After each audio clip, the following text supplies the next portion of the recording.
Boa noite a todos e todas que estão acompanhando mais uma aula do nosso curso. É um prazer ter vocês aqui pela terceira aula. Gente, desculpa ter a cachorro, não sei se estão ouvindo, mas minha cachorra está aos berros aqui do lado. Essa é uma questão das aulas online, né, cara? A gente tem que lidar com os problemas cotidianos da casa. Agradecer a todo mundo que está presente aí. Só saudar aqui, né, o nosso amigo Antônio, o Luiz, o Décio, o Mário, o William, a Gilmara, o Florival e todo mundo que vai entrando aí. Quem não vai acompanhar ao vivo, que vai acompanhar depois a aula. Estamos ao vivo no YouTube. Antes de passar para o professor Walter, que já está aqui na sala, só vou dar uns recados rapidinhos, né, que a gente sempre dá. As inscrições do curso ainda estão abertas. Se conhece alguém que quer fazer o curso, chama lá, convida lá. Essa semana foi o aniversário do Partidão, né? Foi o dia que comemorou os 100 anos, então saudar, né, os camaradas do Partidão e todos os comunistas do Brasil, porque na verdade esse aniversário é do Partidão, mas também é de todos nós comunistas, militantes comunistas brasileiros. Lembrar todo mundo que quem não recebeu o nosso recadinho já, que a gente mandou a lista com todos as aulas, todos os links de todas as aulas, dá um recadinho no WhatsApp lá, manda um e-mail, Telegram, comunica aqui que a gente vai lá, né? A gente conversa. E eu mando todo o material. E lembrar que todas as perguntas que não forem contempladas na aula podem ser ou escritas aqui nos comentários do vídeo, ou podem mandar lá pelo nosso Google Classroom, que a gente responde assim que possível. Professor Walter, tudo bem aí? Como é que estamos? Se quiser se apresentar rapidamente, Walter é gaúcho, está lá em Porto Alegre falando agora, num calor fora do comum, pelo que eu entendi. Fora do comum. Com frio de manhã e uma tarde insuportável. É crise climática, né? O colapso. Mas, Walter, está com você, o nosso professor Walter é professor da UERGS, acabei não apresentando ele, mas tem a apresentação na descrição, mas também ele pode falar um pouquinho se ele quiser. E tá com você a palavra, Walter. Qualquer coisa é só chamar, eu tô aqui, tá? Então, vamos lá, então. Então, em primeiro lugar, agradecer o convite, né? Feito pelo Marino. Agradecer o Contrapoder, as possibilidades de a gente dialogar a respeito de algo que nos marcou, que é tão caro. E eu fiz essa aqui é a minha dissertação de mestrado, que eu escrevi em 98, publiquei em 98, na realidade. Tá? E, então, ANL, PCB, mitos e realidades. Então, sempre me intrigou essa experiência, digamos assim, né? E claro, principalmente porque por trás da experiência tem sabidamente o mito do Luiz Carlos Prestes, né? O mito da iniciativa e as explicações não muito alicerçadas na realidade sobre os motivos do fracasso. Primeiro, o que levou à iniciativa e, segundo, as razões do insucesso dela. E então eu vou mais ou menos percorrer. É interessante, né? A gente tem que voltar àquilo que a gente escreve, né? Fazia tempo, eu mudei um pouco o meu tema, né? Hoje eu estou estudando muito trabalho. O que eu estudei depois é União Europeia e Mercosul, Carta Social na União Europeia e Mercosul. Eu vivi um período 4 anos e meio na França, né? E então voltar foi algo que exigiu muito, né? Porque a rigor esses acertos de conta com o processo histórico, eles são essenciais, né? Senão a gente não experimenta outros caminhos. Então, assim, a primeira coisa, como é que eu estabeleci o meu trabalho? Bom, começando a pesquisar a respeito, né? Eu cheguei, como militante que era e sou, né? Eu cheguei à conclusão que esse acontecimento ele não se encerra como algumas versões afirmam, na organização nacional do PCB. Quer dizer, não dá para compreender o desencadeamento dessa ação, né, sem colocar os olhos ou fazer uma análise daquilo que estava acontecendo na internacional comunista. Né? Claro, e até seria um contrassenso, né, que todo aquele acúmulo que a Revolução de 17 reuniu não seria colocado a serviço da expansão da Revolução. Então, né, eu acho que aquela máxima, né, de que a luta na forma ela é nacional e no conteúdo ela é internacional. Então esse é o dilema, esse é o dilema perfeito, esse é o dilema e obviamente nesse momento, o capitalismo avança no sentido de destruir as conquistas do Estado do bem-estar social, está fazendo falta uma internacional dos trabalhadores, está fazendo uma falta de uma internacional, né, dos anticapitalistas, né? Então, um pouco isso. Então, eu vou fazer esse percurso. E a Revolução Russa, né, ela provocou ela sacudiu, ela emparedou o capitalismo, né? Quer dizer, a rigor, um país frágil, né, na sua economia, frágil na sua, né, um czar ocupando o poder, na sua estrutura de contenção do movimento organizado das massas, e cruel, mas, né, com pouca legitimidade. E então ela balançou, né, os pilares do capitalismo, né, e de fato, né, tanto é verdade que durante o processo de consolidação da Revolução de 17 a 19 havia 11 frentes de combate, né, da ação do mundo de cá, tentando usurpar a conquista dos trabalhadores e camponeses da Revolução Russa. Então é isso, quer dizer, o elo rompeu, como se diz, o elo mais fraco, né? A cadeia rompeu no seu elo mais fraco. E bom, a referência intelectual, né, do mundo revolucionário passou a ser a Rússia, até porque a Segunda Internacional tinha se descaracterizado enquanto internacional dos trabalhadores, né, o voto nos créditos de guerra. Bom, e aí se estabelece no interior da Rússia uma reflexão profunda de como a Revolução teria continuidade. Né? E, num dado momento, o Trotsky afirma taxativamente, né, a partir da experiência alemã de 1923, a frustração da tentativa de revolução na Alemanha, né, em 23, a segunda, né, o Trotsky fala que o fermento do pós-guerra havia acabado. Né? Então, a Internacional teria que repensar suas estratégias, né? Suas táticas e suas estratégias para desencadear, para construir a Revolução Mundial. E aí tem algo que marcou a história, né, da Internacional e que eu vou perseguir, porque obviamente que eu tenho uma visão muito crítica, né, desse processo todo. No ano de 1922, o Stalin foi nomeado secretário-geral do Partido Comunista. No mesmo ano de 22, o Lenin adoece. Né? Ele volta no final de 22 e ele morre em 1924. Então, o principal dirigente, a principal referência, né, perdemos a principal referência. Né? E é claro que a morte do Lenin, ela produz um vácuo, né? Todo mundo se sentiu desamparado, mesmo os grandes dirigentes que, né, notadamente, tinham um acúmulo, né, em decorrência da sua experiência e da leitura que eles faziam de outras experiências, né? Mesmo esses dirigentes se sentiram meio fragilizados com a morte do Lenin. E o Trotsky afirma alguma coisa nesse processo aí, ele afirma que os trabalhadores russos cansaram de esperar pela revolução em um país avançado. Né? Se fala que na Rússia, nesse período, sem delimitar, havia inclusive canibalismo. Né?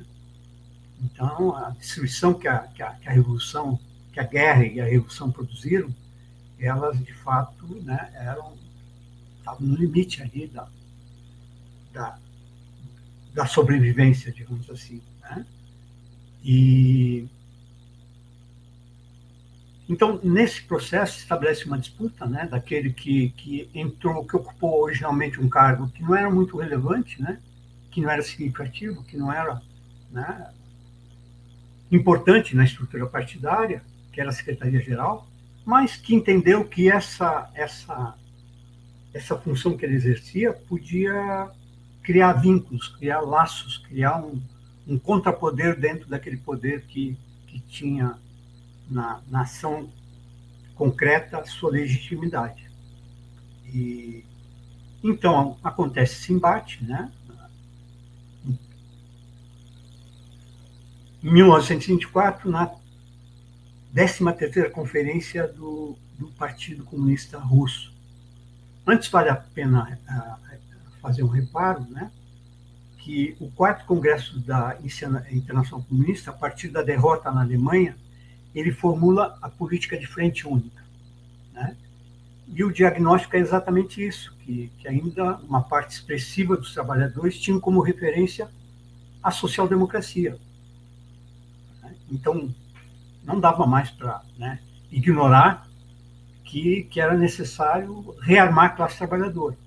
E a melhor forma para rearmar é estabelecer uma ação que me permitisse com que elas tivessem uma experiência com as suas direções, já tradicionais, né? Aquelas que viam no parlamento a saída, né, para aquelas reivindicações dos trabalhadores, e, portanto, nenhuma saída.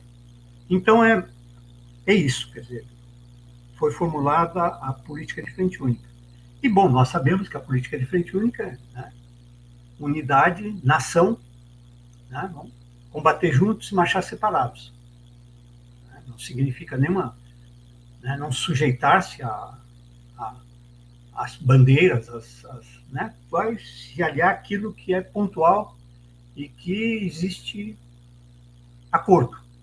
Então, esse era o terreno que, e ao mesmo tempo vai revitalizar, né, a internacional, a Terceira Internacional, como de fato aquela que guarda ainda seu compromisso com a Revolução. Então, em 1925, né, o Stalin elaborou a teoria do socialismo em seu país. Então, a dificuldade reside quando tu parte de uma política que está sedimentada na realidade, né? O Trotsky dizia, né? Calma lá, os caras cansaram, né? De fato, de esperar que a revolução acontecesse num país avançado. E era o desespero, né? Um desespero num país frio, né? Gélido, e onde, né, todas as bases, né? Tanto a agricultura decaiu enormemente, né? A indústria estava se restabelecendo. E, então, a precariedade era tônica, né? E, de fato, tinha que construir rapidamente uma alternativa, né? Construir, por quê? Porque não ia partir de uma base mais avançada para edificar, né, o Estado russo. Então, era necessário, internamente, pensar em ações, em alternativas, em organização da economia, né? Então, a economia planificada, por exemplo, que definisse prioridades que eram compatíveis com o grau de desenvolvimento das forças produtivas naquele momento na Rússia. Então, era mais ou menos isso. Então, no mesmo ano que o Stalin elaborou a teoria do socialismo ao país, que, claro, de fato, é uma invenção do Stalin, né? Sempre se pensou no socialismo mundial, né? Ou pelo menos a partir de uma base desenvolvida, né, e que se avance a passos largos no sentido de suprimir a burguesia como classe, né?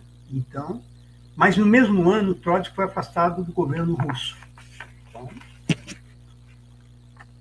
e aí, nesse mesmo 25, veja como o 25 está marcado, né, por uma série de acontecimentos que vão interferir irão interferir no que aconteceu nessa experiência, né, que se desenvolve a partir de 1934. Em 25, a Internacional... Bom, primeiro, o Partido Comunista Chinês, ele fez entrismo no Comintern lá da China, né, do Chiang Kai-shek. E ele fez esse entrismo, e em 1925, os militantes que fizeram individualmente entrismo, eles colocaram para a Internacional, para ser centro dirigente da Internacional Comunista, de que eles achavam que aquela opção não tinha se traduzido na cooptação ou na aproximação de militantes, que a política do Chiang Kai-shek não era uma política que estava alinhada com aquilo que era necessário para desenvolver a revolução na China, e eles propunham a saída, né? E voltar de novo, se organizar, recompor o partido. E a Internacional Comunista, aí já sob a hegemonia do Stalin, não só dele, mas principalmente dele, ele defende a permanência, né? Depois, em 27, o Chiang Kai-shek lá mata uma série de trabalhadores, né? E, bom, o balanço disso nunca foi feito, pelo menos nunca foi feito no sentido de reafinar, né, os instrumentos de luta, né? Por quê? Porque dessa vez quem tinha tomado a decisão era a direção, e a direção, isso é uma constante, ela estava acima da crítica, né? Basta ver que quando a gente vai discutir a questão da ANL, tem um esforço no sentido de isentar a direção da Internacional Comunista a respeito da política aplicada no Brasil. Porque a Internacional, depois que ela se burocratizou, ela não errava. No máximo, a política que ela traçou foi mal compreendida pelas seções nacionais. Então, é um pouco essa lógica que toma conta, e essa lógica que dificultou a continuidade das ações e que continua, né, durante um período relativamente longo, né? Se não até os nossos dias. E, então, esse processo que eles chamavam de depuração, né, na Internacional Comunista, ele permanece. E, em outubro de 1926, Trotsky e Zinoviev foram impedidos de falar na conferência preparatória do 15º Congresso do Partido Russo. E no dia 15 de novembro do mesmo ano, eles foram expulsos. Né? Então, é uma referência, né? Depois avança, né? Mas certamente esses dois eram a referência, e a sangria continua, né? A caça aos velhos dirigentes, aqueles que prepararam, né, a tomada do poder junto com Lenin, né, ou a partir das premissas leninistas, o poder na Rússia. Tá? E o que acontece, então, em 28? Então, 17 de janeiro de 28, Trotsky foi enviado para o exílio em solo russo. E aí vem os balanços malfadados, né? O sexto congresso da Internacional Comunista estabelece a frente única pela base. Né? Então, eles classificaram os partidos sociais-democratas como sociais-fascistas, né? e diziam classe contra classe. Né? Esse era Então, a experiência que havia sido realizada, né, da frente única pela base, ela foi abandonada, né, e num período que começa a se desenhar o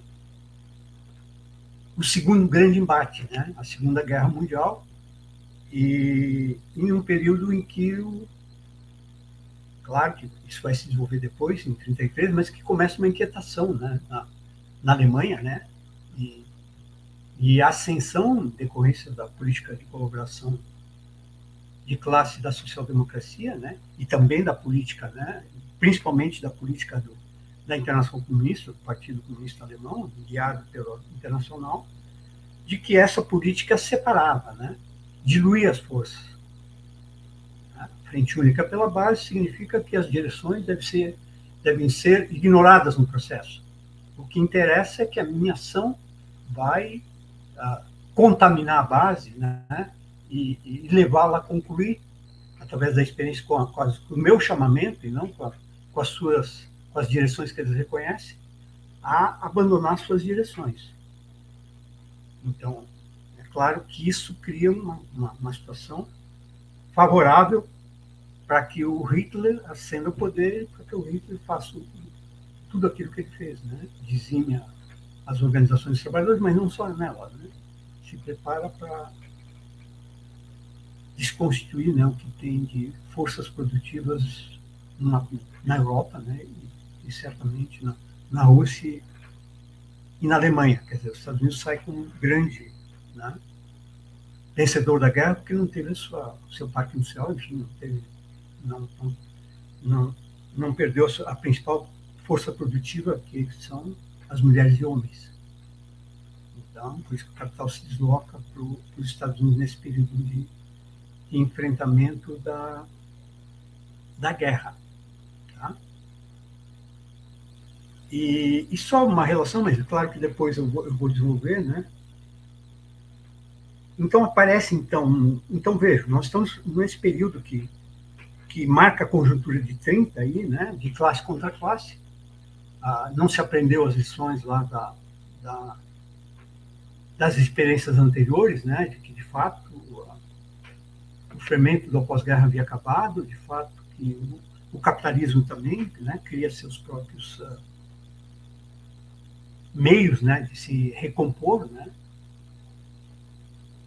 Como regime, inclusive, não só econômico, mas social, e não se aprendeu nisso, né? Não se tirou as lições que necessariamente deveriam ser tiradas. Mas só para avançar, e depois a gente volta nisso, né? O 5º Congresso da Internacional Comunista, então, estabelece a Frente Única pela Base, né? E o 17º Congresso da IC Comunista, em 1935, apresenta a proposta de frentes populares contra o fascismo. Então, as guinadas, né? Frente Única corretamente a partir de 23, 24, né? Experiência de Frente Única. Bom, morre Lenin, a direção do partido é ocupado, né? Por Stalin, não só ele, mas aqueles que venderam sua alma para o Stalin, aqueles que, né, tiveram que publicamente reconhecer os seus erros e crimes, né? O que se chama os mortos-vivos, né? Que circulavam no partido. E então se estabelece a Frente Única. Bom, essa Frente Única já experimenta algo diferente, porque o que tinha de organização lá na Internacional, na China, eles entram com um propósito no partido e quando percebem que essa situação não avança, né? Não, a Internacional, então ali eu já estava propondo uma política de colaboração com o representante da burguesia chinesa, né? E então isso estava posto. Bom, aí, claro, derrota, né? Massacre de trabalhadores na China, aí se faz um balanço, né? A partir desses acontecimentos, né, que não se traduz na crítica. Bom, agora então a gente tem uma radicalização, alguém reconheceu elementos dessa radicalização da luta de classes, e agora a gente muda. Então, quer dizer, os trabalhadores já vivenciaram suas experiências, né, com as organizações tradicionais, e agora se trata de, né, partir para uma nova vaga revolucionária, né, tomar o poder. E então muda a política de aliança, o 7º Congresso da Internacional Comunista, e retoma a política do papel progressista das burguesias nacionais na luta contra o imperialismo e as estruturas, no caso do Brasil, feudais de produção no campo. Então, vejam, né? E por isso que é complicado esse período, porque ele acontece em momentos que perduram políticas que são absolutamente opostas, né? O sectarismo da política de classe contra classe, no momento em que era necessário regimentar forças, né, para combater. Então, a política de Frente Única estava colocada não pela base, mas como algo correto, né? Agora, tu radicaliza e a tradução dessa, depois vem a depuração, né? A depuração da expulsão, né? E muito mais tarde o paredão, né? A destruição física de, de históricos militantes que estavam dentro de um país onde as conquistas eram enormes e que não tinha como se aliar a ninguém que não a algo que podia ser discutido, né?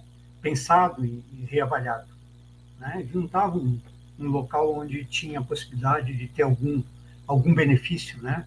Mudando de, de, de, enfim, de apoio à classe, né? A outra classe que não a classe trabalhadora, a classe camponesa, né?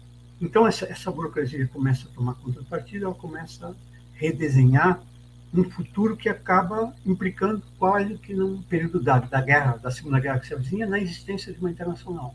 Aí sim, aí ela se exime das suas responsabilidades de defender os trabalhadores do mundo num processo, não defender do jeito que foi feito, né? Estou dizendo organizar essa luta no mundo todo. Claro que ela foi para a guerra e graças às raízes profundas da Revolução 17, ela garantiu a vitória, ela garantiu a derrota do nazismo, né? Mas eu estou dizendo assim no sentido de que naquele ambiente a solidariedade fosse, né, estendida, que se combatesse em todos os lugares, né, o capitalismo e não se estabelecesse uma divisão entre, né, o que o Hitler representava e o que as outras burguesias representavam, né? Então, de fato, o trabalhador só tem uma tarefa: desalojar a burguesia, né, do poder. Então, foi mais ou menos esse processo. Bom, e aí vem para o Brasil, né? Então, todo mundo sabe, já foi, né, trabalhado com toda a propriedade pelo Maestre, né, pelo Oswaldo, e o Partido Comunista Brasileiro, ele era, nesse momento, ele ainda, uma vez quando eu fui diretor do Sindicato dos Docentes de Ensino Superior, e quando a gente completou 15 anos, houve um congresso em Curitiba, e alguém carimbou, né, que a Andes era uma mocinha, né? Que o Andes era uma mocinha, sindicato. E a gente pode dizer também que o Partido Comunista, assim como as experiências, né, do Partido Comunista, à exceção do Russo, né, que tem uma história que o social-democrático transformou-se em Partido Comunista e, portanto, teve um corpo de dirigentes, de militantes que fizeram esse percurso e preservaram a sua história, foram coerentes com a sua história. No resto do mundo, bom, representou rupturas, né, com a social-democracia, no mundo onde a classe operária está mais organizada. E no caso do Brasil, bom, o Brasil a gente sabe, né, que aqueles que emprestaram sua experiência foram aqueles que vieram para cá, né, uma condição difícil, né, os imigrantes, tal, em geral de origem anarquista, que inclusive eram deportados dos seus países, né, para cá, e perseguidos lá e deportados. E então o Brasil, o Partido Comunista foi criado em 22 e ele reuniu tudo, né? Reuniu todos que enfim, estavam dispostos a lutar pelo fim do capitalismo. E, então ele era bastante heterogêneo, né? A maioria a maioria das pessoas que participaram da conferência de fundação do Partido Comunista, inclusive, era de origem anarquista, né? Então ele tinha essa singularidade. E o Partido Comunista foi aceito como membro da Internacional Comunista em 24. Então, digamos assim, tem todo um processo, né, em curso.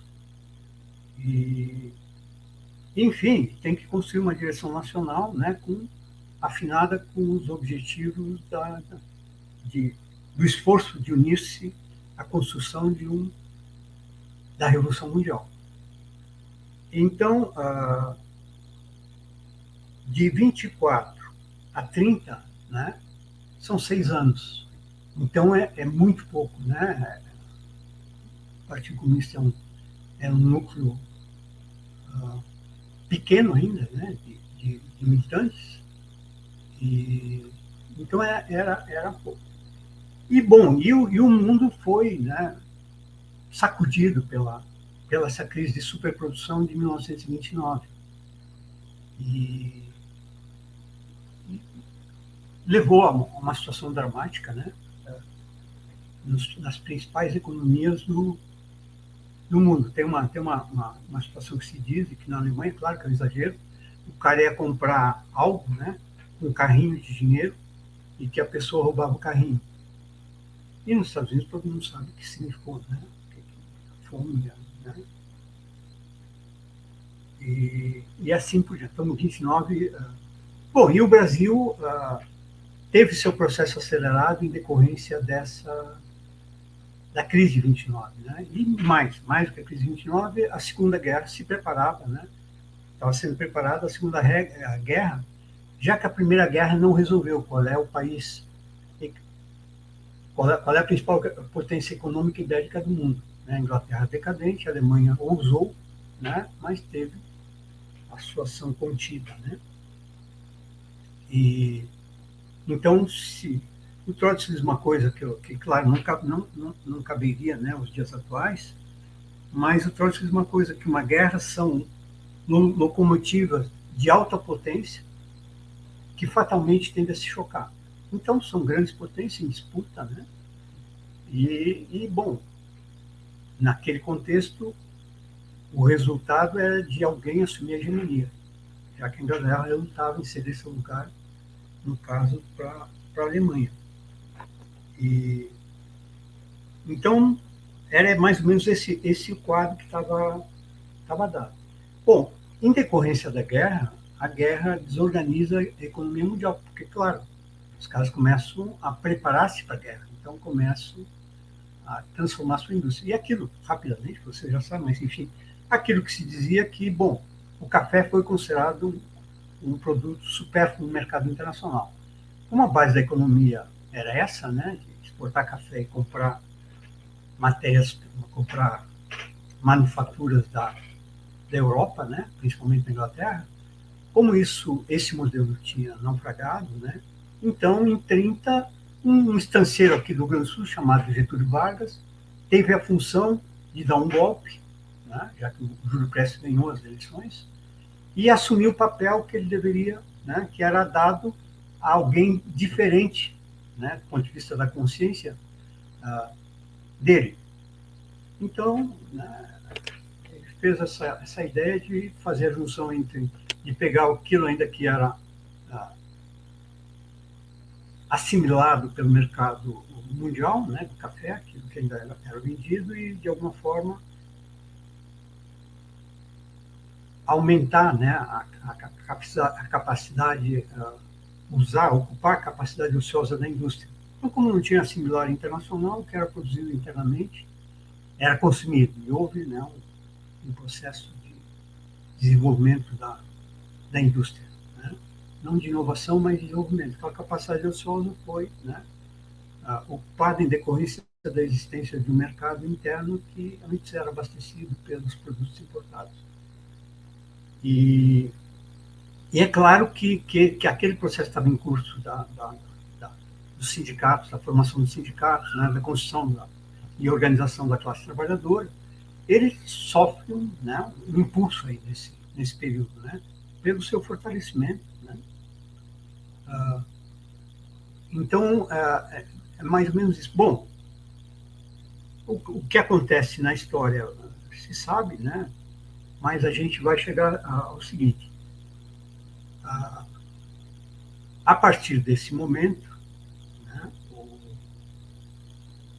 a seção brasileira da Internacional do Comércio começa a orientar a sua ação, óbvio, com muito mais disciplina, né, e consistência por aquilo que está sendo discutido na Internacional Comunista. Então, agora eu vou pegar a análise que o partido fazia nesse período de 30 até 35, para ver como é que ele sustentava essa ação armada que se processou em novembro de 35.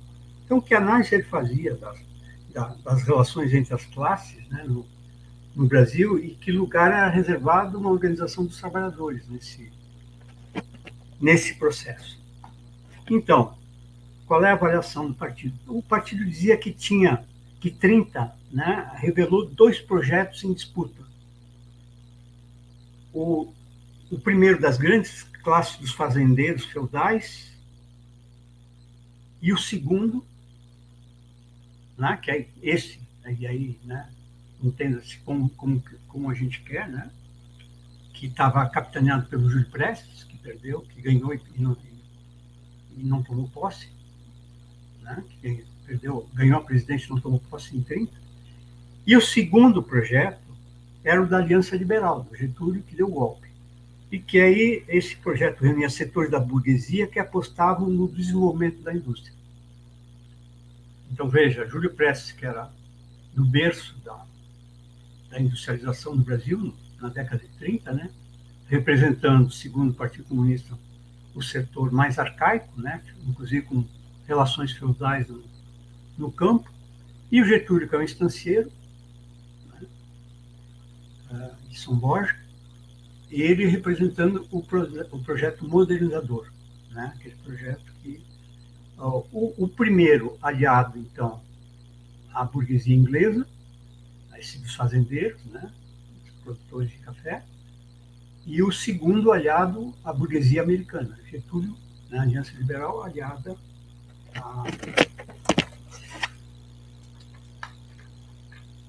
à burguesia. Bom, o partido, então, segue a orientação, em 30, né, o partido começa o processo esse de depuração do partido, né, aquela história do cara ir lá, né, na Rússia, no caso do PC russo, né, de o cara lá e confessar todos os seus crimes, né, né, me lembra um pouco a ideia da Inquisição, né, abjurar, e depois eles davam, né, depois o cara se desmoralizou, porque negou tudo o que foi feito, né, em benefício da Revolução, e se coloca no papel de traidor desse processo todo. Depois a situação chega no Brasil. Em 31 começa isso no Brasil, e em 32, só para a gente ter uma ideia, né, em 32, militantes como o Astrogildo Pereira e o Brandão são afastados. Então, é um período chamado obreirista, né? E eu lembro que tinha uma secretária do partido que ela dizia que ela era obreira porque ela costurava, né?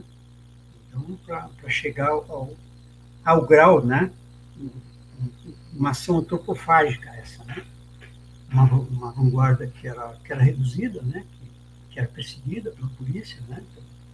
Pela ação daquilo que depois vai ser a ditadura do Vargas, mas que já tinha traços ditatoriais, mesmo nesse período em que ele é reconduzido, que ele é legitimado e reconduzido pela Constituição de 34. E, então, é isso, né? O obreirismo estava aqui e lá o dirigente era aquele que quem controlava o partido reconhecia como, né, habilitado a defender os princípios da Revolução. E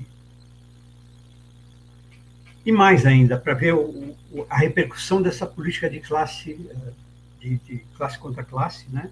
O Frente Única pela Base. Os militantes trotskistas, que eram a maioria originais do PC, ou do PSB, né? Mas do PC, anarquistas, socialistas e independentes eram qualificados como agentes do imperialismo, né? Então, num terreno onde a Frente Única era vital, era essencial, havia uma ação consciente, né, desenvolvida pelo partido e tutelada pelas deliberações internacionais. E aqui, quando eu falo da internacional, claro, é óbvio que ela tem que orientar a política, né? É óbvio, isso não tem não está em discussão isso. Agora, o que ela orienta é antropofágica, né? A ação dela é antropofágica, porque aqueles que agem contra um Estado, né, que é dominado pelo que tem de pior, né, né, as vítimas serão os próprios militantes, né? E em 1931, o PCB se opôs à participação na Assembleia Constituinte, é a política correta, na minha opinião, né? A Constituinte estava armada. Primeira, era um local onde não se respirava, né? Quem pensava em ideias diferentes daquilo que apregoava a classe dominante não tinha lugar, não tinha nenhuma organização que capaz de, né, de eleger candidatos para ter uma ação de denúncia lá no interior. E bom, aí eles fazem uma análise, né, que autores, né, que foram militantes e tal, enfim, todos os dados que eu estou usando são dados, obviamente, que tem todas as referências no livro. A população do Brasil nesse período era de 40 milhões. Né? E segundo o relato do Partido Comunista, 25% foge da sujeição feudal, morando em bosques e se alimentando de coco e castanha. Né? E provavelmente, né, esse relato se aproxima do que acontecia, né, nesse período com a maioria da população. Então, havia uma turbulência política na análise deles, em decorrência do golpe organizado pela Aliança Liberal. Então, a conjuntura de 30 estava marcada por isso, tanto que depois o Prestes vai dizer que a Constituinte de 34 ela recompõe as classes dominantes. Né? E, digamos assim, então, isso dá, na análise dele, um enorme protagonismo àquela experiência que ele vivenciou, né, dos tenentes, aquela experiência de começar, né, a iniciativa a partir dos quartéis e tal, e a gente sabe o resultado disso. Mas, então, a turbulência política se deu a partir do golpe. Né? Era a política lá de Minas e São Paulo, né? Esse acordo foi quebrado, e São Paulo era, né, é ainda o principal estado, né, do ponto de vista da população e da economia do Brasil. E é claro que essa tentativa de levante de 32, né, e então havia sinais, tanto que o Getúlio não teve outra alternativa que convocar a Assembleia Constituinte. Então é tão forte esse poder que não foi desconstruído com a ação do golpe, né, do Getúlio, que é necessário repactuar. Então se fazia essa análise né, e é claro que essa concepção depois vai se traduzir na forma como foi definida a continuidade da luta. E, ao mesmo tempo, eles desenham uma conjuntura, e aí os livros há um desencontro de informações dos autores, né, de que as greves foram extremamente significativas na década de 30. Né, que as greves explodem, né, explodem mesmo, mas é claro que, né, bom, digamos que as razões para fazer a greve tinha porque a legislação social só vai existir a partir da Constituição de 34 para todos, né? Os portuários já tinham conquistado, né, a legislação, parte da legislação social, e a gente sabe também que no Brasil tudo demora e que essa legislação só vai passar a existir mesmo, de fato, né, como, né, a partir da década de 50, salário mínimo, né, da jornada de trabalho, todas essas coisas, né, que agora estão sendo surrupiadas. Mas, enfim, tem, né, o cenário que está marcado pelo acirramento da luta dos trabalhadores. Então, a partir de julho de 34, essa análise, e aí vem a confusão, essa análise ela começa a se mesclar. Né? Por quê? Porque a política do PCB, a política do movimento do PCB é a política aquela, né, de não lutar juntos. É isso. O significado da política do PCB é não lutar juntos. Né?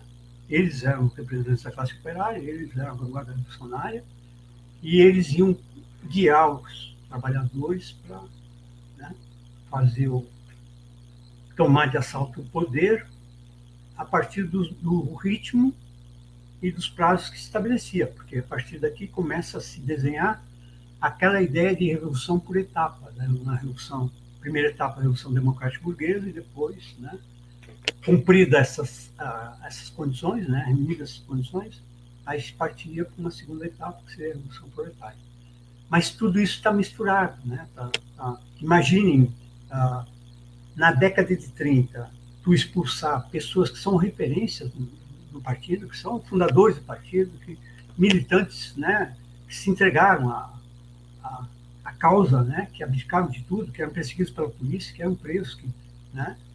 E aí, 30, eles não serviam mais, quer dizer, de alguma forma eles não tinham aquelas características que permitia com que eles não fossem influenciados pela natureza da nossa sociedade, pela a burguesia, ou pela pequena burguesia.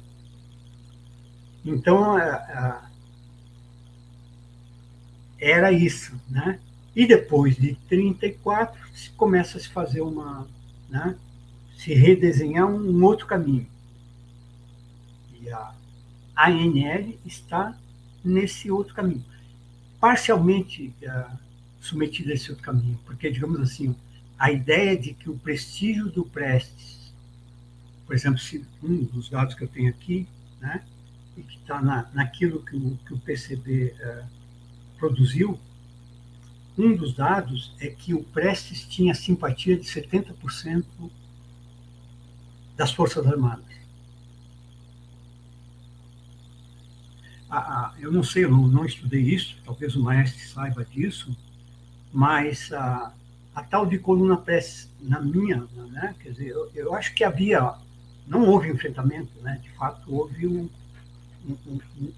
caminho consentido, né, por quê? Porque se tratava de pessoas da caserna, um exército em constituição ainda, né, um exército que não tinha, né, uma rígida disciplina, enfim, né, uma hierarquia bem definida. Mas essa história do heroísmo, né, da coluna e da possibilidade de reeditar, de ter de novo os tenentes como protagonistas, né?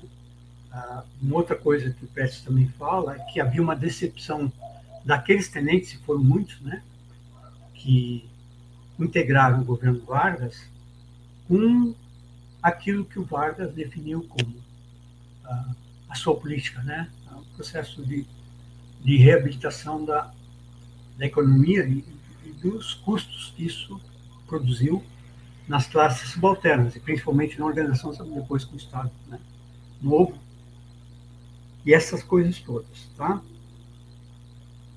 Então, o que o Astrogildo diz? O Astrogildo diz em julho, aí já foi reintegrado, né? Em julho de 1934, aconteceu a primeira Conferência Nacional do PCB.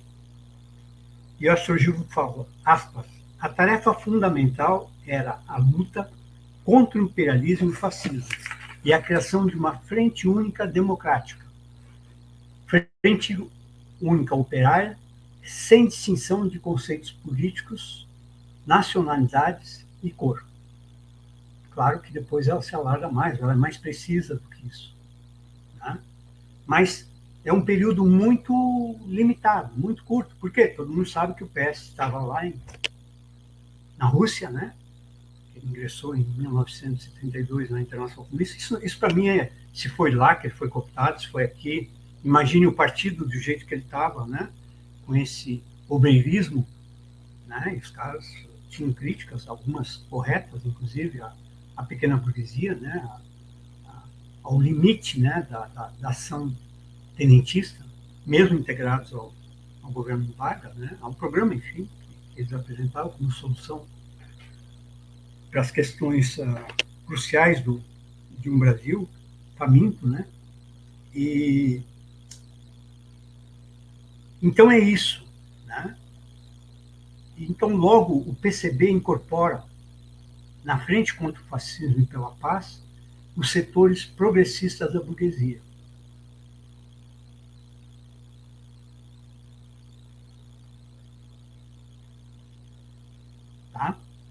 Então, é mais ou menos essa ideia que está colocada. É claro, eu volto um pouquinho. Em 1932 foi fundada a Ação Integralista Brasileira, né, do famigerado Plínio Salgado. Tá? E o Plínio Salgado, quando ele se referia à Revolução de 30, ele disse que foi fundada. Desculpa, a Revolução de 30 é uma revolução feita em nome de um defunto chamado liberalismo. Então, se a Aliança Liberal tinha uma ideia de conciliar os interesses do campo e da cidade, mas permitir naquele momento de desabastecimento do mercado mundial, do comércio mundial,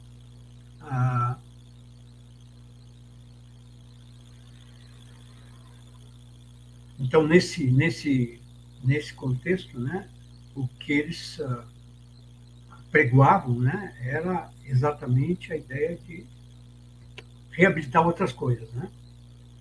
Então, em 25 de julho de 33, a Frente Única foi impulsionada. Então, em 25 de junho de 33, e, portanto, antes daquilo que começou a se desenhar naquele partido que tinha uma linha sectária, né, que tinha, a partir das instruções ou da elaboração da Internacional Comunista, uma linha que desconsiderava a existência das outras forças, né, e que colocava todos, enquadrava todas como agentes do imperialismo, mas em 25 de junho de 1933 já tinha havido a depuração no PC, se cria uma frente única antifascista. Ela foi impulsionada pela Liga Comunista Internacionalista e os socialistas. A maioria das pessoas que eram da Liga, né, romperam com, né, foram expulsos com o partido, romperam com o partido, e pessoas que se alinhavam àquelas correntes de oposição na Rússia, que tinham no Trotsky o principal dirigente. E em 33, vejo daí já, né, como essa frente, ela no limite, ela sensibiliza, né, na luta contra os camisas verdes. Em 36, Hermínio Saqueta, né, dirigente do PCB de São Paulo, integrou-se à luta nessa frente. Então, aí sim, aí eles fizeram correr os camisas verdes, né? Eles marcaram, os camisas verdes marcavam um comício na Praça da Sé, eles marcaram também um comício no mesmo horário e dia na Praça da Sé, e os camisas verdes evitaram o confronto, né? Desistiram de dar uma demonstração de força naquele dia, já que essa frente única antifascista havia convocado um ato, né? E todos os partidos estavam envolvidos, representantes da classe operária estavam envolvidos nesse processo. Então,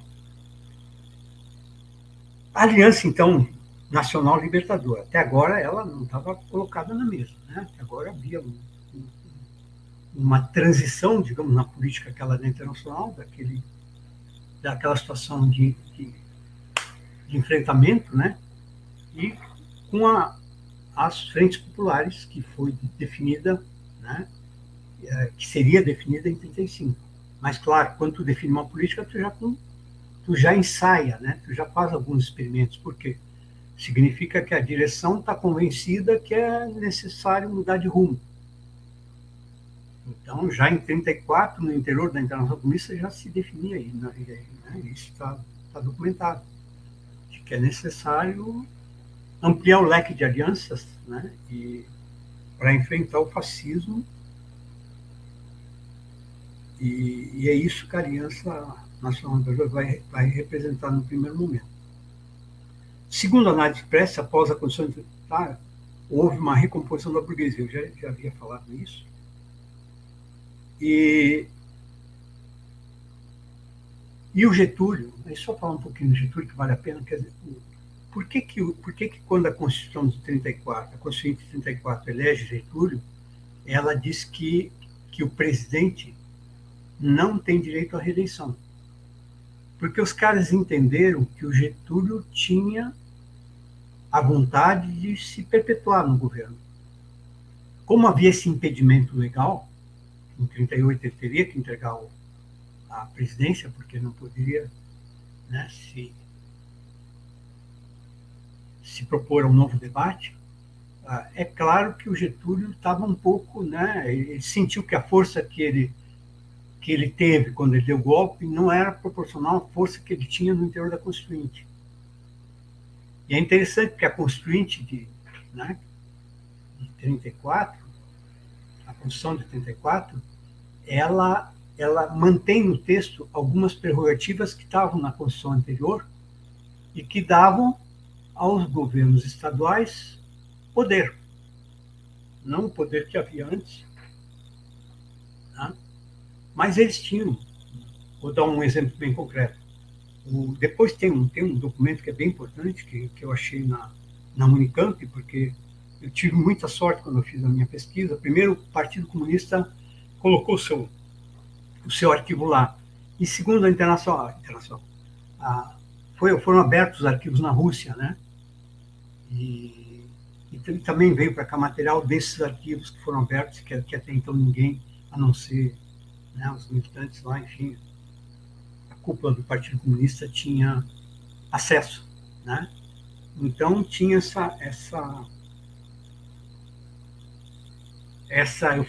tive a minha situação facilitada por isso.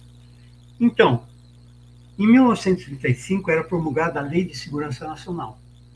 E, inclusive, uma das explicações dessa lei, claro, sempre uma lei é direcionada àqueles que querem subverter a ordem, né? Mas também uma das coisas que a lei, habilmente os juristas que davam suporte ao Getúlio, ele retirou com essa lei essas prerrogativas que os governos estaduais tinham. Então, naquele documento que eu estava falando, que foi escrito pelo secretário-geral do Partido Comunista, e que ele levou em 34 para uma conferência, ele fazia um balanço, né, do Exército, né, das Forças Armadas, e ele afirma naquele documento que as Forças Armadas tinham mais ou menos um contingente de 60 mil, né, e as polícias estaduais 50 mil.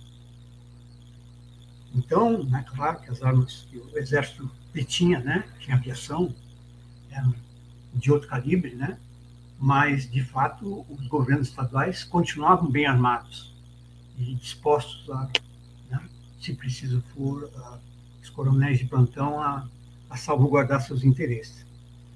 Então, essa ideia. Né?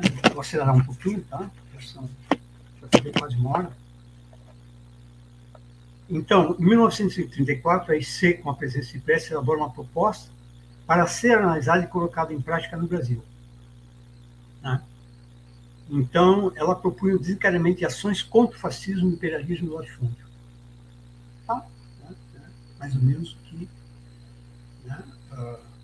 estava sendo proposto até então. Esta ação se apoiava no prestígio pessoal de Prestes, né? E esse prestígio, claro, que ele nutria na caserna. Aí vem as coisas. Em outubro de 1934, a terceira conferência dos partidos comunistas americanos e caribenhos, nessa terceira conferência, foi proposta pela Internacional Comunista a construção de frentes populares, com a participação de organizações anti-imperialistas, entre os quais, nessa primeira formulação, os tenentistas e os trabalhistas. Nessa conferência, o secretário-geral do PCB apresenta um minucioso documento sobre a distribuição bélica das Forças Armadas e a sua composição social. Quando eu fiz a pesquisa, né, isso foi microfilmado, né? Então a alternativa que eu tive, não tinha como fazer cópia dos microfilmes, eu levei filme de slide e eu bati, né? E aí no meu livro isso foi transcrito, né? Porque aí eu projetava na parede e transcrevia, né, os documentos. E, nesse caso, foi necessário fazer isso. Então, é importante, né, depois, quando o desencadeamento da ação essa, chamada Aliança... Então, vou ler parte desse documento, né, que diz assim, então, o cara leva para a Conferência de Partidos Comunistas Americanos e Caribenhos o quê? Esse retrato, né, minucioso da distribuição bélica das Forças Armadas. Lembra lá que a análise é que o Prestes seduzia ou atraía 70% dos membros das Forças Armadas. Então, o que diz esse documento? E, claro, tudo é exagerado nesse período, né? Tudo, bom, talvez para representar uma força que não havia, né? Mas quem foi atrás dessa informação não checou, né? Não, se ateve àquilo que era difundido pelo partido. E como esse é um documento interno do partido, né, a gente teria que ir atrás. Mas o Exército dispõe um pouco mais de 50 mil homens. A Marinha, mais de 8 mil. E a aviação dispunha de 600 aviões, sendo que 40% tinha defeito. E aproximadamente, né, a aeronáutica, enfim, né, 2 mil membros. Então é estranho, né? 600 aviões e 2 mil membros. E eu acho 600 aviões né? A Segunda Guerra foi mais ou menos uma guerra onde, né? 45 sim, né? Já tinha, né? Os caras estavam bem, já tinham se desenvolvido bastante, né? Mas pensar que o Brasil pudesse ter em 34 600 aviões de combate, mesmo que 40% tinham defeito, é um exagero, tá? E aí aquele dado que eu já disse, né? Então as polícias estaduais tinham um contingente aproximado de 50 mil soldados. Então, e a ideia que estava posta é que a luta contra o fascismo, né? Então, no caso o integralismo, né? Ele ia permitir que o partido arregimentasse forças. O partido tinha, em 34, 5 mil membros. Né? Então, é uma organização importante, né? 40 milhões, mas não é um partido que tinha extravasado. Tá?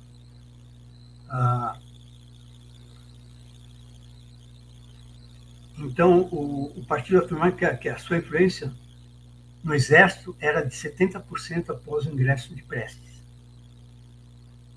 Para a organização armada, a IC enviou para cá, né, em 34, 35, não 34, ela enviou 12 quadros da Internacional, mais o Prestes. E um quadro importante que participou daquela decisão lá da China de permanecer na organização da pequena burguesia lá, veio para cá também, né? Veio como assessor da Internacional. O Prestes chegou em março no Brasil, né? Se manteve na mais absoluta clandestinidade, não apareceu em nenhum momento, né? Claro, porque ele era um alvo fácil da repressão do Getúlio. Pouquíssima gente sabia da presença do Prestes no Brasil, do partido. Né?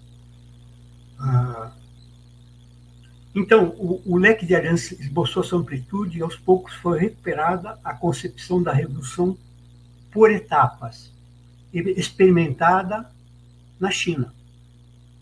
Porque lá era isso, né? Se apoiava lá um partido nacionalista, né? E depois, na fase seguinte, mas isso foi desenhado fora dos marcos da experiência da Revolução Russa. Em 26 de março de 1935, foi lançado o Manifesto da ANL. Se eu não me engano, o Prestes chegou no Brasil em 2 de março. E aí tinha uma série de questões justas, né, absolutamente justas, pertinentes, né, não pagamento nem reconhecimento da dívida externa, denúncia dos tratados antinacionais com o imperialismo, nacionalização dos serviços públicos mais importantes das empresas imperialistas, que não se submetessem ao novo governo popular e revolucionário, jornada máxima de 8 horas, trabalho e aposentadoria igual para a jornada igual. Né? Bom, e aí o que aconteceu? Tá? O que aconteceu?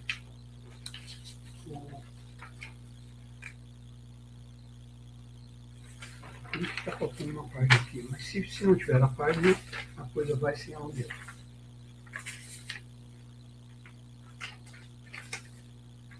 Tá.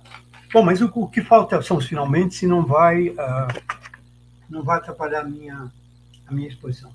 O que aconteceu? Então, em junho, o Getúlio decreta, põe na ilegalidade a ANL.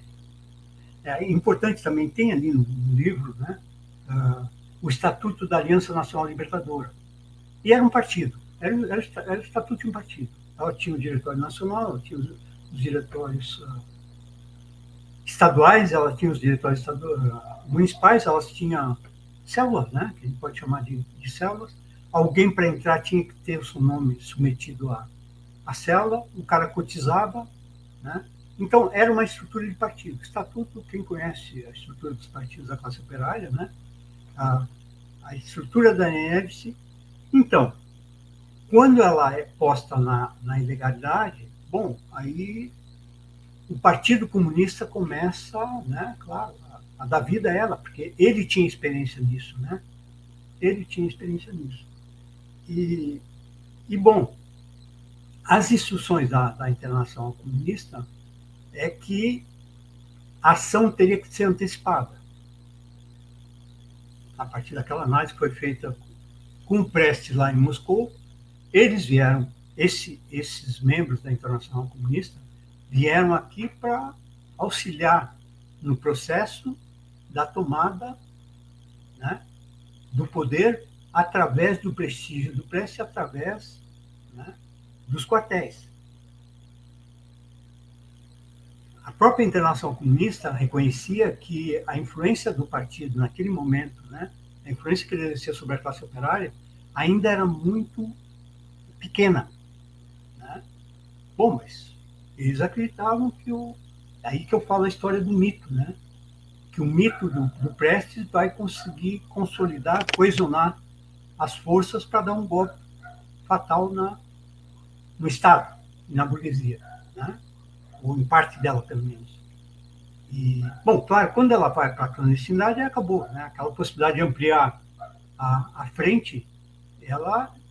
E, bom, e aí, claro, a ação mais correta era, de novo, né, se envolver no processo de recomposição das forças tal, e pensar um momento propício para desenvolver atividades que, no seu somatório, colocassem em risco o poder instituído. Mas eles continuaram, né, milimetricamente, a preparar o golpe.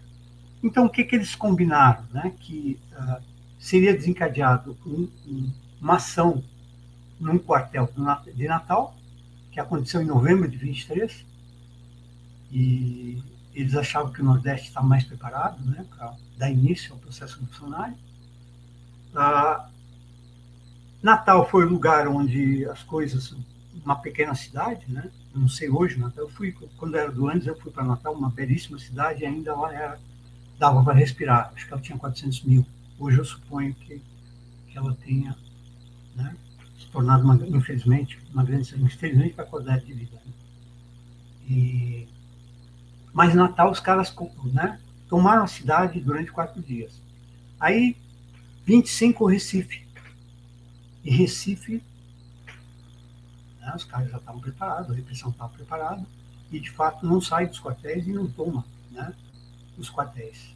O quartel, né, onde foi desencadeada a ação aquela que o Prestes... os caras iam todo o poder à Aliança Nacional Libertadora, né? Essa era a palavra de ordem, né? E tendo no seu comando Luiz Carlos Prestes, era isso, né? Então, a ideia... Bom, alguns dizem que estava combinado uma greve geral, mas, obviamente, que ela nunca foi... Se ela foi pensada, ela nunca foi organizada, até porque não se reuniam condições para isso, naquele momento no Brasil. Né? O governo o Getúlio tomou, né, já mostrou seus dotes ditatoriais naquele momento, né, da Lei de Segurança Nacional, e ele avança numa direção que não é a direção mais tranquila. Né? E depois, na capital federal, então, Rio de Janeiro, tem um quartel, né, ali da praia, né, em Botafogo, acho que é, e eles tomam esse quartel, mas as outras unidades onde estava... Tomam, na realidade, não. Tomam, mas é um combate de 24 horas. Né? E as outras unidades, o processo não avança, né? Foi contido, e depois de 24 horas de resistência, eles se entregam para o Góis.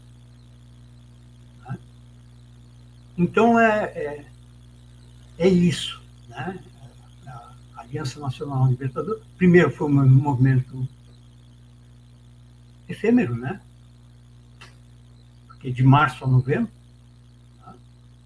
E é claro que ela vai ganhar corpo ao longo do processo. Junho já entra, já posta julho já posta na clandestinidade, né? Então, março, abril, maio, junho, 4 meses. E é claro que tu não prepara, né, um processo de tomada de poder nesse período, a não ser. E aí tem uma ideia, quer dizer, eu diria que o Prestes não era um mito, né, na acepção de que, né, que a ciência política conserva. O mito é aquele que coesiona, né, o mito é aquele que. E quando esse mito foi colocado, né, à prova, talvez mal colocado, né, as circunstâncias foram essas. Primeiro, que ele não gozava da. Né, uma das coisas que eu digo é que o partido não entendeu que o exército havia se transformado nesse período. Que a disciplina estava se impondo, como, né, e que aquele movimento foi de 22, 24, quando não presta, foi efêmero. Agora tinha um Estado Nacional centralizado. Né, com o exército que estava em vias de se consolidar como uma instituição com regras e disciplinas rígidas. E isso tudo aconteceu à revelia. Né? E durante muito tempo essa história foi contada do jeito que as classes dominantes quiseram. Né? Por quê? Porque o principal personagem do processo de ruptura não esteve ausente, que são os trabalhadores. Esteve ausente por uma internacional de zigue-zague, né? O importante era consolidar a estrutura de poder montada, né? E criar privilégio no interior do Estado russo. Tá? Então, assim, pessoal, uma passagem apenas, algumas, e estou aberto a ouvir análises distintas dessas, ponderações que vocês quiserem, então, e responder aquilo que eu consigo dar conta, tá? Então, obrigado pela atenção. Não estou vendo vocês, mas gostaria de agradecer a oportunidade, né? Mas vamos continuar. Eu acho que é isso que produz novos caminhos, né? Eu acho, inclusive, hoje que o que eu chamo os novos movimentos sociais da agora moderna são uma experiência importante. Os coletes azuis na França, a Primavera Árabe, Wall Street, o 2013, que foi aqui enquadrado no Brasil como um movimento que deveria ser, né, que era um ataque ao governo da Dilma, enfim, ao governo do PT. Então tem uma série de coisas, e eu digo, a característica dos novos movimentos, novíssimos movimentos sociais, é que eles não se dirigem à insonalidade. E ainda a gente está preso à insonalidade, a gente está sujeitando as nossas vontades à vontade de uma maioria que nos explora, nos oprime, nos submete. Mas isso é uma outra pauta. Marino, me acode. Não, na hora que você terminou, eu estava comendo alguma coisa, desculpa. Sei que eu vou demorando aqui. Pessoal, primeiramente, obrigado a todo mundo que está até aqui. Temos uma série de perguntas já que apareceram. Quem quiser mandar mais perguntas também pode mandar até o final da aula, não tem problema. Se não está vendo o vídeo ao vivo, pode mandar pergunta depois, ou aqui nos comentários, ou manda pelo WhatsApp, pelo nosso Google Classroom, fique à vontade. Aqui, a primeira pergunta. Você prefere, Walter, que a gente faça uma leva de perguntas ou você responde cada uma? For mais fácil para você. Eu acho que fica mais, né? Aqui, então. A pergunta da Sandra. O que levou à desmobilização dos soviéticos após a Revolução? O que levou? A desmobilização dos soviéticos após a Revolução. Isso é complicado, né? Porque, bom, primeiro que a Revolução, ela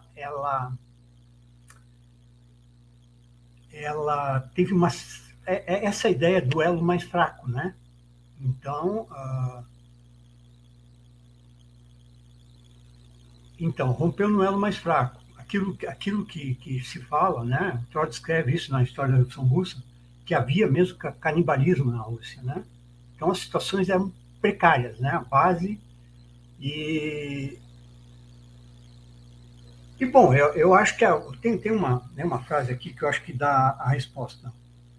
O Trotsky diz assim: a origem da burocracia reside na crescente concentração de atuação das forças do partido nas instituições e no aparato governamental, e na lentidão da industrialização.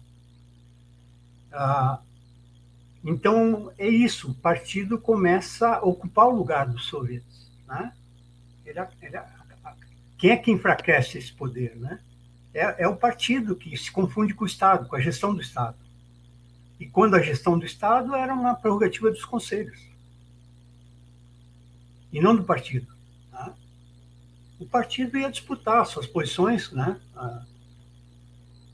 Inclusive a ideia que foi cogitada é a ideia da liberdade partidária, claro, daqueles que se indicam das conquistas da Revolução. E eu acho que foi um erro isso, não ter se propiciado isso. Aqueles que negam a Revolução não tem sentido, né? No interior do Estado. Então eu penso assim, que os soviets eram um poder que incomodava, né? Que incomodava algumas pessoas, principalmente da estrutura do partido. E claro que a legitimidade dos soviets era muito maior do que a legitimidade do partido, em algumas, né, cidades, enfim, já que ele tinha uma distribuição, ele ocupava, né, a governança das cidades, as decisões dele eram construídas pela troca de opiniões de todos os envolvidos, né? Então, eu penso que a burocratização do partido asfixiou a democracia direta, até, né, que era o soviet. E, bom, e aí, né, a partir do momento que o partido vai ocupando aqueles lugares que é o lugar de disputa dos interesses, né, ou das opiniões, enfim, das soluções para os graves problemas que a Rússia atravessava, mas, na minha opinião, o partido invade, né? Os soviets deixam de ter. E aí o partido começa a recrutar. Eu morei em Estrasburgo, tá? E uma vez eu falei com um russo lá, e eu disse assim, mas por que logo depois enfim, da queda do muro, né? Por que a religião voltou com tanta força na Rússia? E ele diz assim, por quê? Porque mesmo para ocupar um lugar numa empresa, aqueles que iam na igreja, eles eram desconsiderados. Então, não houve um processo de convencimento de que, de fato, né, eu sou ateu, então, de fato, a existência de Deus é um logro. Né? Então, eu acho que é isso. Acho que, né, se o Soviet tivesse sobrevivido, resistido, enfim, se colocado como a parte principal da direção do processo revolucionário, certamente o partido não teria degenerado. Mas é uma luta. Aqui, ó, próxima pergunta. Florival Bonfim. Estou botando na tela também, tá? Para caso você se perca. Colaboração pela base não fortaleceria os e daria maior consciência aos sujeitos revolucionários? Não seria essa ação antagônica à burocracia partidária, à burocracia nos organismos dos trabalhadores? É um pouco do que você veio falando agora nessa última resposta, né? Isso, concordo plenamente com essa afirmação. Acho que a democracia é revolucionária, como diz o Gramsci. A verdade é revolucionária e a democracia é revolucionária. É claro, a democracia operária, não é essa formal que está aí, que nos empurra para qualquer lugar. Então vamos para outra pergunta já. Nicolau Vitali. Fiquei com uma dúvida. Para seguir as diretrizes da Internacional, o PCB precisou excluir, nos anos 30, parte da classe trabalhadora identificada como aliada ao imperialismo? Não era parte da classe trabalhadora, porque era um partido em construção, mas, digamos assim, dirigentes reconhecidos, né? Astrogildo Pereira, né? Oswaldo Brandão, dirigentes reconhecidos foram afastados do partido. Então, era a mulher do secretário-geral do partido. Ela disse que ela tinha que participar do comitê central, do comitê executivo, porque ela tinha um trabalho manual, ela costurava. E na época a costura, né, a maior parte era feita à mão. Então, assim, ó, a partir dessa política, o cara tinha a todo momento de dar, primeiro, as suas origens, que era a negação da sua propensão a desencadear ou ser porta-voz dos princípios revolucionários. E a segunda coisa, claro, que o cara tinha que dar provas a todo dia de que ele era, né, estava plenamente de acordo com tudo que os dirigentes difundiam. Então, as duas coisas, né? Mas, então, não é exclusão. Mas, claro, que acaba excluindo por quê? Porque nas alianças que eles propõem, né, estavam fora, os trotskistas estavam fora, os socialistas estavam fora. Bom, depois a coisa muda, lembra que a partir de 33, a FUA lá, a Frente Única Antifascista, consegue, inclusive, incorporar o Partido Comunista de São Paulo. Então, é um período confuso, porque tem classe contra classe, né? Frente Única pela base, e depois já está em curso uma política que é uma política de colaboração de classe, né? Das frentes populares, né? Todos contra o fascismo. E aí a burguesia ocupa o lugar nesse ninho, né? Claro, aquela que é aliada ao imperialismo mais consequente que o americano. Mas é mais ou menos isso. E ele afastou, tá? Alguns ele excluiu, mas os dirigentes, os notórios dirigentes foram afastados por um período para serem reeducados, né?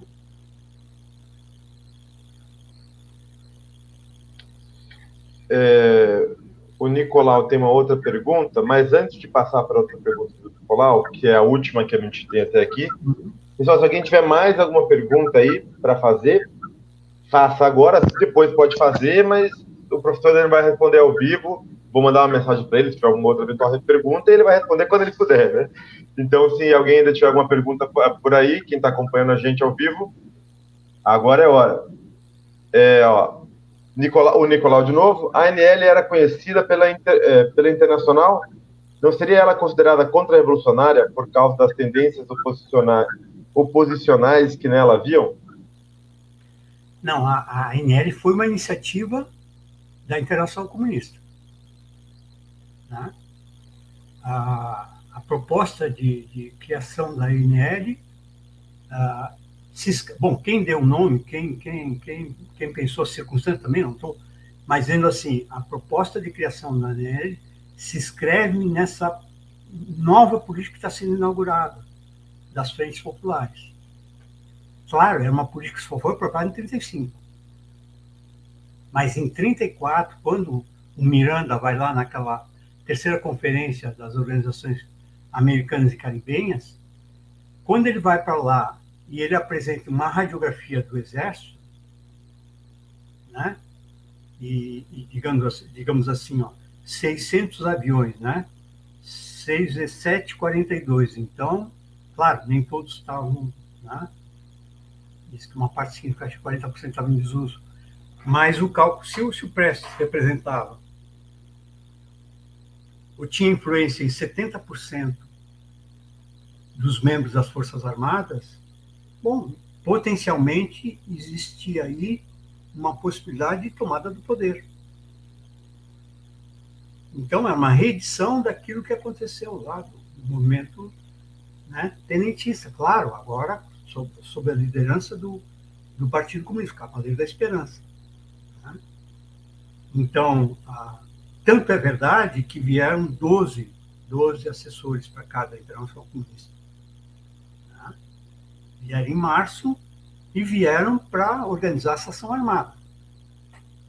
Claro, os elementos foram dados para a Internacional, das condições objetivas do Brasil, pelo Prestes, que estava lá desde 1932, né? E pela seção brasileira da Internacional Comunista, que era o Partido Comunista Brasileiro. Mas a Internacional foi convencida que o Brasil reunia condições para desenvolver a atividade que foi programada, né, e desenvolvida. Tá?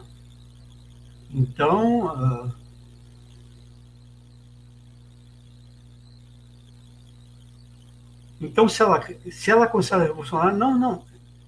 Ela acabou se transformando, quando ela foi posta na ilegalidade, por exemplo, um autor diz assim, que os membros do exército que estavam na ANL acabaram, que filiaram-se à ANL, quando ela foi para a ilegalidade, posta na ilegalidade, eles acabaram se filiando ao PCB. Tá? Então, se tratava ali de organizar uma ação que deu no que deu, né? Que era absolutamente inconsequente. E que trouxe estragos, né? Quer dizer, o comunismo foi taxado como aqueles que foram lá e covardemente mataram soldados dormindo e tal. A gente sabe que isso é propaganda deles, né? E que mataram e morreram naquele combate, né? Mas faltou aquilo que é essencial, faltou que os trabalhadores se reconhecessem na ação que foi desenvolvida em seu nome. E eu acho que a marca disso está... Uma vez, eu trabalhava na Unisc, em Santa Cruz do Sul, aqui no Rio Grande do Sul, uma universidade particular. E o Prestes estava indo para Santa Maria, que aqui é no centro do estado do Rio Grande do Sul, para dar uma palestra, uma conferência na universidade. E deu também uma pequena palestra no nosso auditório lá, no auditório da Unisc. E eu fiquei com ele, eu e mais outras pessoas, na sala, né? Na sala ali, sala dos professores, esperando, aguardando e comentando sobre ele. E é inacreditável, né? Como ele não se separa do personagem, né? Como ele, né? Ele é o cara, ele é o...